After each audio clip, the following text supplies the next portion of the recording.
We're going to hold it right here for a second so we can record that slide. I apologize. I forgot to just hit record button. It's recording now, though, so.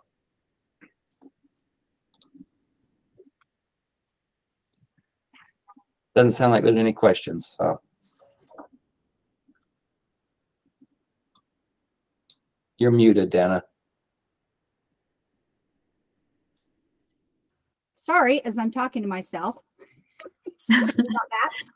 Okay, so this is an overview of the proposed ROCs. So Sonia just went over the current ROC fees. And as you can see, it doesn't even pay for half of what the title program costs. So this cost, as Sonia stated, includes not only our wages, but other title expenses as well. So kind of tells you we don't make a lot of money, me and Sonia. But that's okay. Just kidding.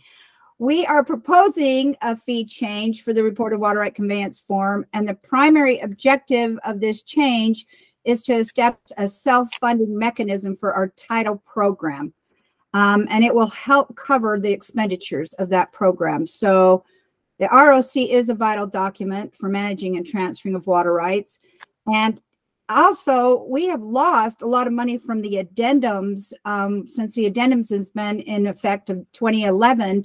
We've lost a lot of money from that because they don't have to file a report of conveyance. So this might help with the loss of those fees that the addendums would have produced. So the proposed ROC fee change is going to be $85 for the initial report of conveyance, and then $2 per page after the initial 15 pages, and that will be included with the fee. This was also taken, I mean, we take a lot of time on the ROCs that are over 15 pages long. So we feel like the fee should reflect this, since it takes longer for us to review those that are bigger in volume. So this was also based off of the county recorder's fees of the initial $40 for filing fee of a deed. Then after 10 descriptions on the deed, $2 for each additional description. So we kind of took that same thing as the county recorders. Now we feel that this cost has been needed actually for a while. The increase is 142.5% more, but it is much needed in the title section.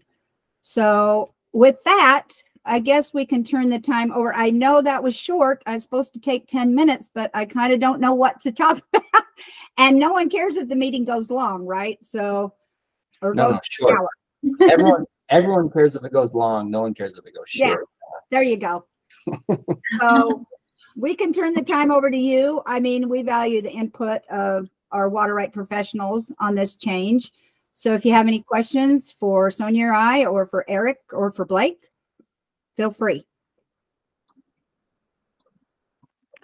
Dana, this is Derek. When do you propose this change take place? Eric, when will this change? Maybe in the next legislative, like July 1st of next year, 2024? You want me to jump in on this, Eric? Or? Yep. It looked like you wanted to. Well, so as part of the statutory process, we have to submit this proposal to the legislature by September 15th, and then they'll consider it in this legislative session. So if the legislature approves, it would go into effect July 1st, 2024.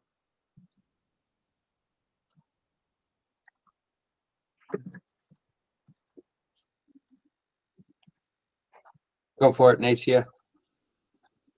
I was wondering if Eric and Blake can put a thumbs up emoji on this somehow so legislators can see that, Dan, I think this is more than fair with how much work you and Sonia put into this. It seems very fair, very reasonable. So where's like the thumbs up emoji that we can like it? It's you just have to write your legislator. Okay. Right there. There you go. Oh, there we like it. I'm wondering, is Nacia trying to get an ROC like through a lot quicker right now? Is that why she made that comment? Nope. No. I wish. I should have not said anything, actually. I think Jeff has his hand up. She just understands the work that goes into it. I've got a couple questions. I'll start with, is the purpose of each division of water rights program to make money? Let me, if you don't mind, I'll jump in on this. This is kind of a more of a programmatic, overarching question. The answer is no, Jeff. The truth of the matter is that the legislature has been trending in the directions of agencies being self-funded. They've been pushing the Division of Water Rights this way for a long time. We've resisted to some degree because we feel like there is a benefit to the public more than just to the applicant and so that's why we rely on general funding. However, we did agree to review and actually we're required every year to review 25% of our fee structures to see if we can't bring them in alignment with kind of the overarching strategy of becoming self-funded. And so we thought the ROC process may be one of the programs that would lend itself to do that. So no, it's not to make money. It's simply to, I guess, fund the program by those who are relying on the service. Yeah, I guess are we going to see something similar with other programs? In other words, are you going to do a similar analysis with change applications and extension requests and everything else? It's a good question. We have looked at other programs. We haven't moved forward on those programs. I will say we haven't looked hard at change applications and those types of things. We have looked at other non-application, I guess, non-change application, non-application to appropriate type of programs, more like stream alterations and potentially well drilling. So those are kind of currently on our radar. Is there an idea of how much time is spent on ROCs versus addendums? Is it half and half or more on ROCs?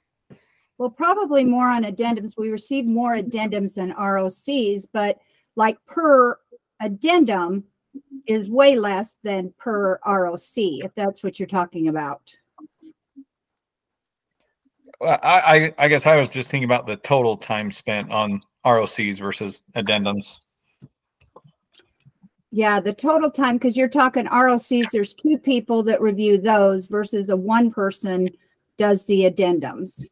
And so she's spending probably, I would say 50% at least of her day doing addendums, and then the other 50% doing something else that's assigned to her. And then we're spending all day, both Sonia and I, doing Report of Conveyance.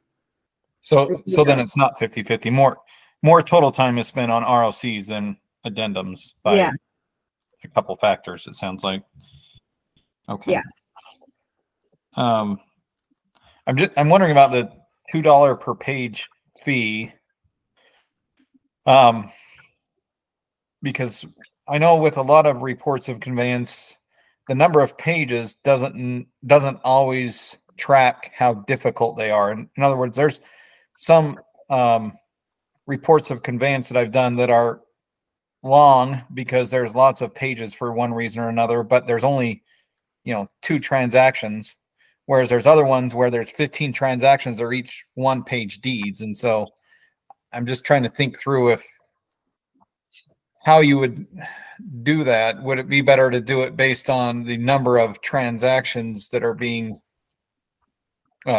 reflected in the ROC rather than the number of pages or something like that? So Jeff, we talked about that a little bit. I think the challenge is expecting our front desk to be able to do an accurate calculation on the fee. And so, they are not title experts. So to understand what's a transaction versus what's a page, I think presents some complexity that we're just a little bit concerned about. So we thought perhaps per page may not be a perfect indicator, but it is a decent indicator.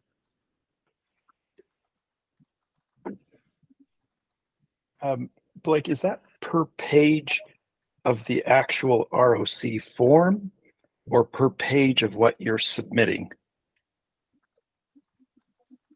well, I'll answer that, Blake. It's the form and the pages. So if you're submitting an ROC that has the ROC itself is 15 pages, after that you would be doing the $2 initial fee. Okay. Yeah, because that could add up pretty quick. Yeah. Based on a deed that's maybe 10 or 15 pages. Trust documents tend to be really long, which then you might want to forget certain things, or I could see, professionals being a little lazier, which, I mean, I get it. Then don't say you that. send it back, but you know what I mean? Because then it could cut down. And then if you need more documents, I guess you're just charging $2 per document additionally submitted if it was above 15 pages. Yeah, I see it getting tricky for you guys on that sense. But yeah, for some reason I was thinking it was like per page of the actual ROC form, not per page submitted, which does get tricky. And then it does make me want to submit maybe less maps, maybe not though, because it's really only $2 per page. But just like thinking out loud here on kind of on Jeff's point of, man, this could get it could get a little bit tricky. It could, if you have a better suggestion, but I mean, this makes it so the ones that have a ton of pages that are harder and we take a longer time to review, they're paying more, which they should, than the ones that have 3 pages or 10 pages, where it only takes us a minute to review. Then I just feel like we just wanted to put, Sonia and I wanted to put the $2 per page because we thought that was fair with the ones that are have got a lot of pages. And I don't want to not have you do extra pages for maps, or because you can't give me the whole trust document there. So we have to be careful there because you don't want them sent back either. Right. Okay, let's go to Derek. Okay.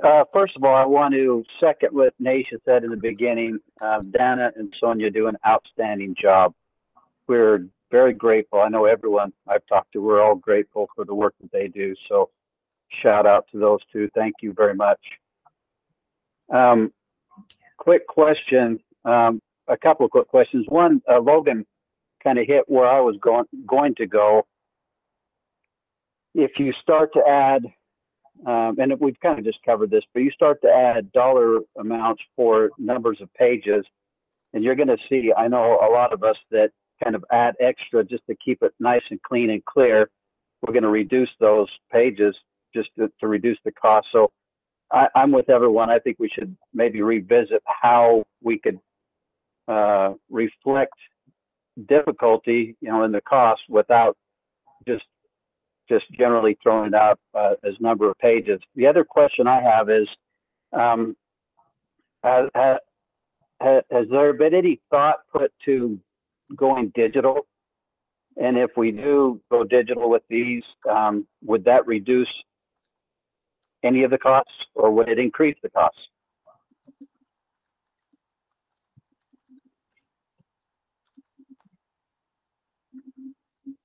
That is a good question. I don't know. Did Dana, Sonia, and Blake, did you guys look at that? Or So I'll jump in. So I think we're always interested in streamlining the processes, and I think we're on a trajectory to move towards more digital application submittals, potentially ROC. I don't know that that's imminent. However, that seems to be kind of the trajectory. However, keep in mind, it's really the fee is really intended to cover the costs of associated with the staff's time to review and process the ROC. So I'm not sure that there would be a commensurate reduction in the fee cost, but that's something we could certainly look at. Again, we're not trying to make money on these. We're trying to satisfy a legislative mandate to become as self-funded as possible. And this is kind of one of those areas where we thought it might make sense. But good questions. And again, we want the feedback. That's really what this public meeting is for. This is kind of, we looked at the numbers, tried to come up with what we think is an equitable way to move forward, recognizing that there's never ever a perfect solution. There's only trade-offs. And so one of the trade-offs is trying to make a process that is simple for filing, but not overly burdensome on the applicant side, but also not, that also seems reasonable from our side in order to justify the expense and the cost associated with it. Okay, let's go to Nacia. So I had just a few comments. The first one, this conversation reminds me of when recording fees went from $10 per deed to $40 per deed within the last couple of years. A lot of these same questions were raised, but the public discourse around it was that, Utah's not a cheap state to live in anymore. It's kind of the end of cheap water. The water rights we're updating title for are usually worth tens of thousands of dollars. And so $85 plus $2 per page is seen as is quite reasonable to make sure the title work's updated correctly. And so there's a reasonableness to that $85 plus the $2 per page. That's very reasonable with the quantities of water that usually are updated in rocks. And I think, there's one more thing, but I can't remember it. So I just wanted to put that out there, that water's just very expensive and there's just no cheap water in Utah anymore. Okay, thank you. Jeff. Yeah, I understand those points. But also I was just looking for a recent example. I had a client who has a lot of these small stock watering rights that are scattered all over. So they had over 50 of these, little tiny stock watering rights all over. The transactions were pretty big, so the deeds were like 20, 25 pages long. And so the reports of conveyance, even though there weren't that many conveyances, each report of conveyance was almost 90 pages. So if I just did the math, it would have cost them $11,000 to file reports of conveyance to update title using the new fees. I mean, that's a lot to update title to some small stock watering rights. Right, but can I butt in right now? So in situations like that, there's a lot of times where the professional or the applicant, they don't indicate which land is being conveyed or where this water is appurtenant to. And so Dana and I still have to review all of those pages, trying to figure it out so we can update ownership. And there's a lot of times where it's just too much after review and we still have to send it back because it's not a clear picture, but the review still occurs. I understand, but also a lot of these were the same chain of title, so it was, kind of reviewing the same thing. I'm just giving you an example of one where using this fee would be, a pretty significant dent in people's, a rancher's budget to update title to some stock watering rights. Right. No, that's a good point, Jeff, and we want to be sensitive to that. If you can think of a way or some type of mechanism that might be straightforward so that we can find balance, I think we certainly welcome that feedback. Mm-hmm. I think also, like you said, Jeff, how it was per, maybe title summary, because we were thinking about doing that. But then again, like Blake said, it's hard for our front desk to know what to charge because sometimes on those ROCs, they don't put all the title summaries that are supposed to go on there. So that's why we came up with per page. But that's something we can think about, and if it means that we need to recalibrate our front desk and do a better job, but that's the type of feedback we need to take into consideration and right. go over some.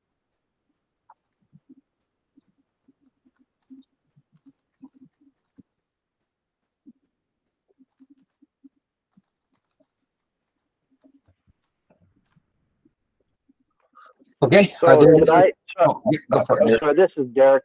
I'm just kind of wrapping my head around this a little bit. So am I understanding that it's just the first 15 pages, the first, if the rock itself is 15 pages, then everything after that, including maps, any supporting documents, anything after that's $2. Is that correct?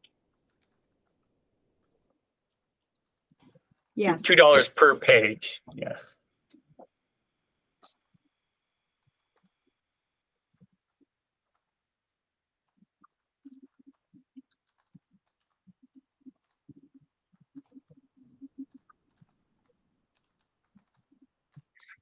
Would it be reasonable for us to sort of ruminate on this and have another meeting and see if anyone comes up with anything that might kind of meet in the middle? This is this is kind of you know, new to us right now, and I think everyone, at least I'd like a little time to think about it. I think I get why the prices are going up. I understand that. And like I said before, Dan and Sonia are definitely worth it. We want to keep them there and keep them going. But would it be possible for us as a group to kind of think about this and digest this and maybe meet again in a week or two, and possibly see if we could come back with some ideas that may get you to where you want to be, but still be a little bit more something that we can work with? So every public meeting has a period where you can submit written comments. And so, like Blake said, is it September 15th is our deadline, Blake? Yeah, so let me just kind of frame this a little bit. There is no written comment period associated with this type of meeting. However, I don't think the state engineer is interested in pushing this through on September 15th. You know, if it's not something that it's going to have support from the users. Based on my discussions with Teresa, she's open to, you know, having this initial meeting, receiving feedback. And so what I would potentially recommend, Eric, is, you know, soliciting the feedback from those who want to provide it. And then based on that feedback, talking to Teresa to see how she'd like to proceed, because if we decide to change the fee structure, if we decide to change the proposal, I believe that would require an additional public meeting, and we would probably not be able to do that before the September 15th deadline, which again, Teresa has said that's fine. We just want to move towards the right direction. So what I recommend is maybe just asking people to submit their feedback within 7 days. And if this feedback is, please don't move forward until we've been able to coalesce around a more appropriate fee schedule, that's good feedback.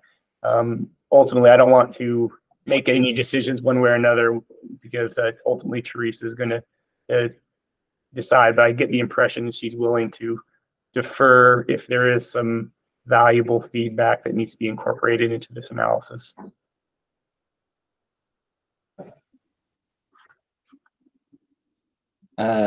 Hang on one second, Logan. So I'm just going to put in the comments here. It's from the public meeting notice, but if you have questions or comments, you can send them via email to that email address with the title fees as the subject, or call us directly. That is good. So, okay, Logan. I think the major concern for me is that $2 per page. And to echo Jeff's concern, you have a supplemental group with 15 or 20 water rights submitting the exact same ROC, but with a different water right number. It gets crazy. But I understand why the proposal. I'm guessing you thought about just a flat fee of 100 or whatever amount to cover that.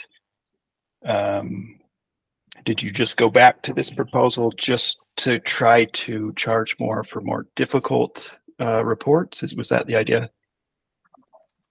Yeah, the more complicated submissions require more time. So it's to find the balance of not charging as much for the simplified ROCs submissions, but charge, you know, enough for the ones that are a little bit more time consuming and complicated. So yes.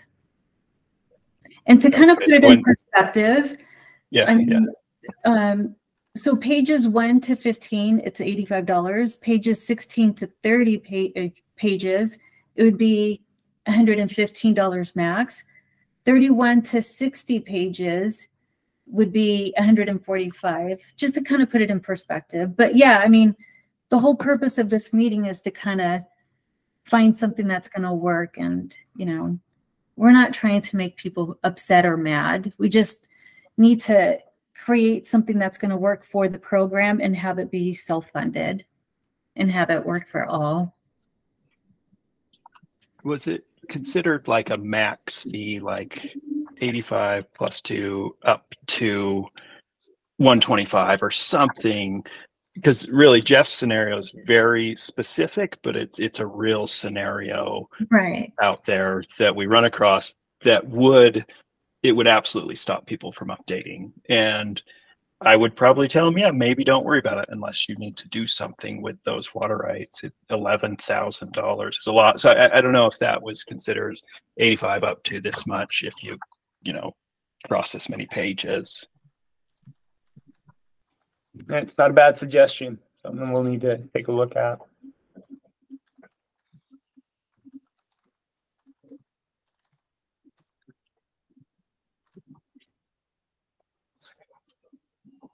Okay, are there any other comments or suggestions or questions? One quick question also. If so we submit a rock and we do that with a check. If things come up and we need to resubmit or additional information is needed, then it will be identified that, you know, we need this to be submitted and it will be this much more, and we just submit another check? Or how does that work? Will the whole rock come back and a new check be issued? I know it seems like a silly kind of a nuance, but I just curious on how this whole system's going to work. If additional documentation is needed, then then more money will be needed, correct?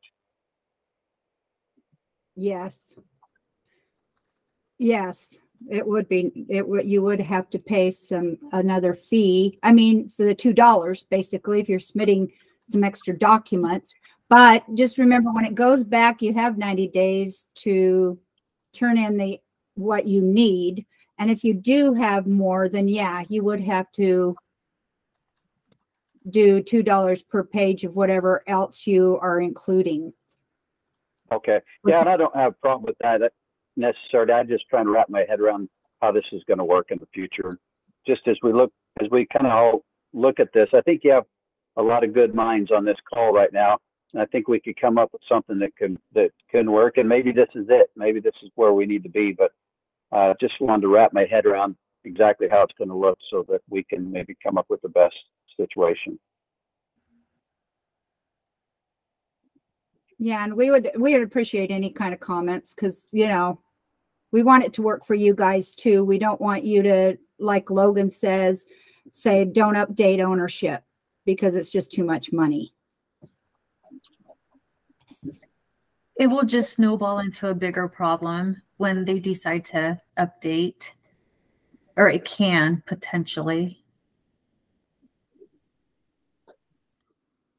But I will say, Sonia, that is what, you know, as Logan and Jeff have pointed out, that is a real issue. I know a lot of folks that will call me and they'll say, what's this going to cost me?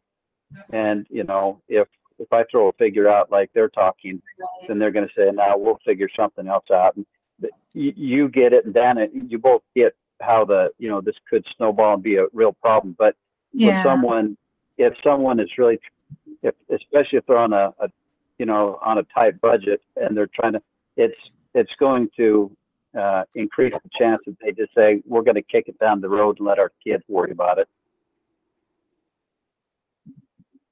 Yeah.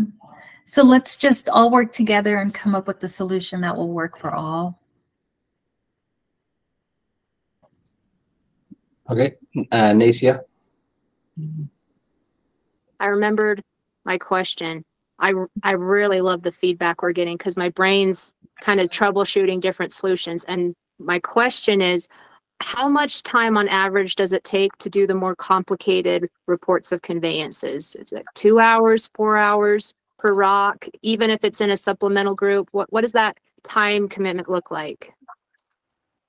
It probably looks like 2 to 4 hours, usually. Unless it's a really ugly one. I had one that was really ugly and it took me a whole day to review that ROC. So, but I would say the harder ones, 2 to 4 hours.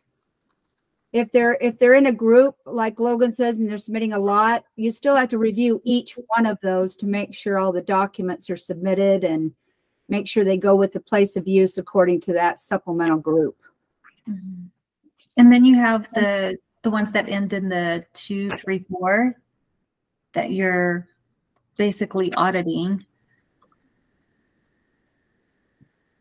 Dana, which ones are you talking about? The ones that you're currently doing a lucid on. Oh, yes. Well, I'm having to go through some of these water right files because I have like 5 ROCs for 224, and they're simple ROCs, but those people aren't even the owners on the record anymore. So that's taking me, I'm going to have to go through every single ownership on that 224 and 234. And so those take up a lot of time, and I just put them on held. I think what you're, oh, go ahead. No, I was just going to say, but here's where I'm trying to wrap my head around is the difficulties based on additional documentation, not necessarily page, right? So if I submit, I've actually submitted deeds that have 6 or 7 signature pages. So there's $15 added to the cost just because of signature pages. And I'm wondering if the additional expense could be per document rather than per page. Now, why are you having signatures? Because you only need 1 signatures on those ROC as a professional. No, I'm talking about deeds. I'm talking about deeds that I submit. Oh, the deed will have either a legal description or a signature page. I just not too long ago submitted one that had, I want to say, 4 or 5 signature pages. And it does seem like a small amount of money, but that adds up over time, and it does seem like it's not really getting us where we need to be. An additional signature page does not add time or difficulty to a rock. And so I'm wondering if we could look at this at maybe additional documentation costs a certain amount rather than an additional page. okay. It's a good suggestion, Derek.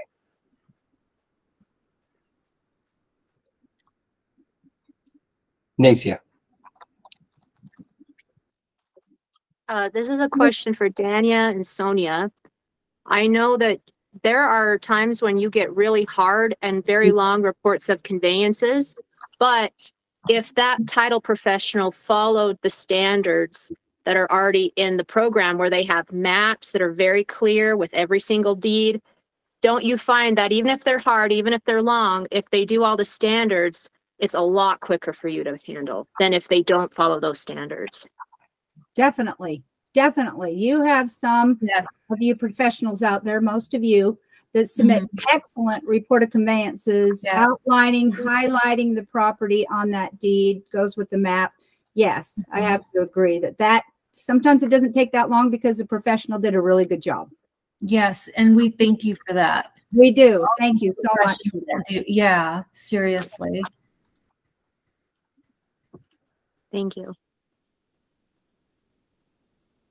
It would be amazing if we can have like a reward system, huh? For all the professionals that actually make our jobs easier. So thank you. And it would be amazing if we could come up with something like that. But I don't know.